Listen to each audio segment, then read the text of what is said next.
Bakit pag sa kabila pinapayagan sila 5-10 minutes, bakit pag sa amin, sa majority, kinakat agad ni remind pagdating ng 2 minutes?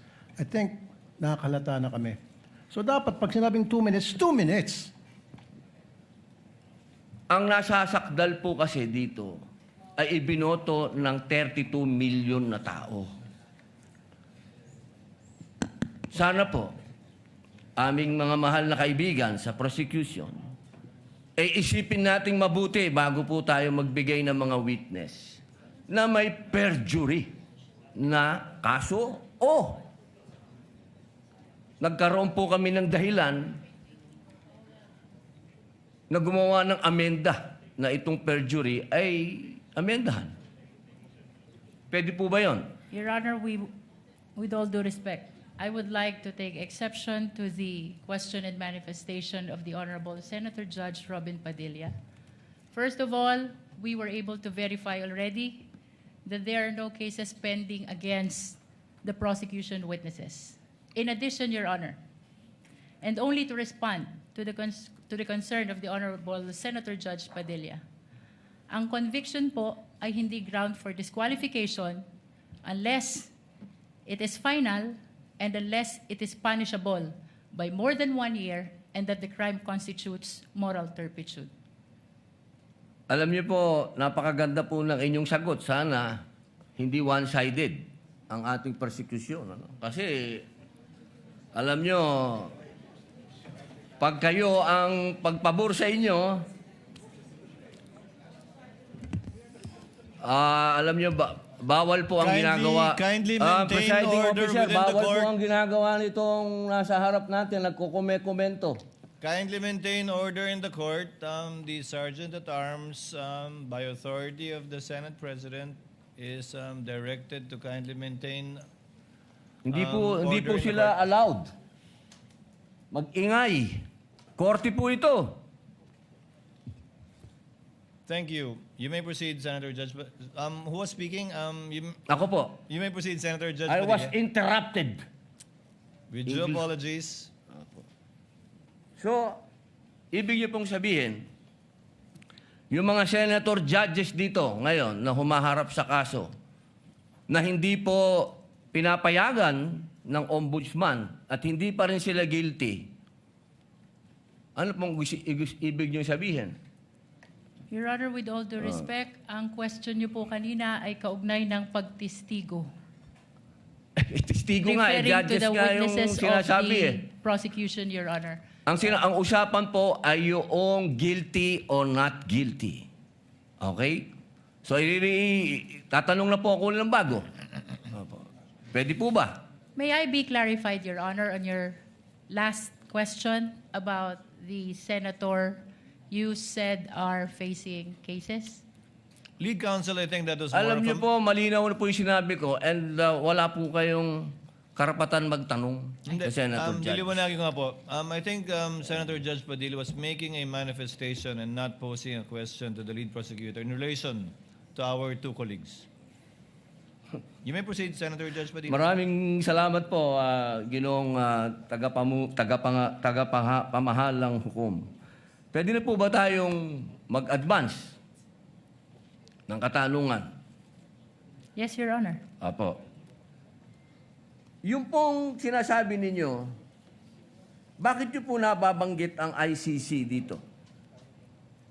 Ano po ang kinalaman ng ICC dito sa ating pagdinig? With all due respect, Honorable Senator Judge Robin Padilla, kagaya po ng nabanggit ko na, at marahil panglima ng banggit ng presiding officer, nabanggit po ang ICC, kaugnay ng affidavit ni Las Cañas, na ipirinisinta po ng prosecution bilang bahagi lamang ng testimonya ng witness at bilang bahagi ng naging investigasyon ng Special Task Force ng NBI. Maraming salamat po. Senator Judge Padilla will please wind up. You can Opo. avail of a second round if you wish. Opo. Maraming salamat po. So, ibig pong sabihin, malinaw, na kanina sinabi natin na What is the hindi pressure siya... of, with the permission of Senator Judge and indulgence of Senator Judge Padilla, what is the pressure of Senator Judge Rafi Tulfo? Walang mic. Kay Senator Padilla. Bakit pag sa kabila pinapayagan sila 5-10 minutes, bakit pag sa amin, sa majority, kinakat agad ni remind pagdating ng 2 minutes? I think nakakalata na kami. So dapat pag sinabing 2 minutes, 2 minutes. Pag sa amin sa majority, pag 2 minutes, pinipindot nito. 2-3 beses. Totoo yan. Pero pag sa minority, umaabot na ng 5 minutes, 10 minutes. At meron akong record yan. Pinapayagan. Why? Thank you. The comments of Senator Judge Rafi Tulfo is recognized. However, the chair would like to point out that in the impeachment court, there is no majority nor minority. We are all senator judges. And Senator Lacson earlier requested also an additional time to finish his point, which the chair allowed. That's why the chair reminded Senator Judge Padilla to wind up because Hindi. his time already lapsed. Kaya nga, Mr. Presiding Officer, I'm sorry, I do have a lot of respect in you. Yung sa akin lang, kahit na sino senador, kapag dating na ng 2 minutes, pinipindutan ng bell eh. Ako ilang beses na ako napindutan ng bell.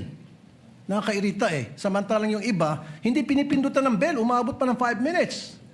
I'm not referring to anybody here now. Yun lang yun eh. Kaya nga kuminsan, binubulungan ko na nun dyan eh. Oy, pindutin mo na yung bell. Para naman makapagsalita yung iba. Yun lang po. Wala na akong tinutukoy dito. Dapat maging fair tayo yung sa nagpipindot ng bell. Pag sinabing 2 minutes regardless kahit na sinong senador yan.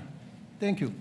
The clerk of court is instructed to kindly relate to the bell ringer to kindly be consistent in doing the polite reminder to the senator judges with respect to the time allotted. Sir Presiding Senator Officer. Judge Yes. Cayetano Alan. No, I take the comments of Senator Tulfo in order. I respect your opinion, but just to put on record, as you said, Senator Lacson a while ago asked for more time, binigay. Walang bell yon. Yesterday, 2 bell sa akin. 2 o 3? Dalawa lang ang bilang ko. 2 lang bilang mo.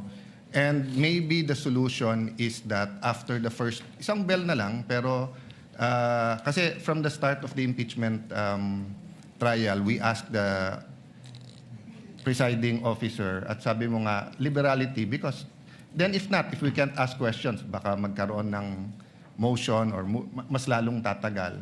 Maybe, you've been doing it naman, but yun nga, yung just ask to wrap up. But konting, we all want to get back to work. There's so much that we want to do. At least, wala ngang majority-minority, but at least wala ngang threat ng kaso sa majority. Eh.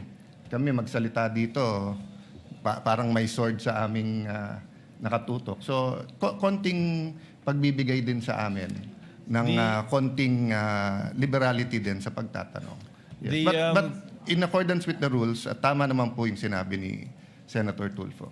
The presiding officer shall take in advisement the points raised by Senator Judge Rafi Tulfo as well as the point raised by Senator Judge Allen. And in that spirit, kindly wind up, Senator Opo. Judge Padilla. Ginoong tagapamahalang hukom, nais lamang pong sagutin ang ating kaibigan na si Senator Rafi Tulfo. Sandali lang po. Kaibigan, mas mahaba kasi yung sagot ng ating prosecution. Ako po ay nagtatanong lamang ng oo ba o hindi. Opo. Pasensya na po. Opo. Kindly wind up, Senator Judge Padilla, but you're going to Opo. bail of the Maraming second round salamat if there po. is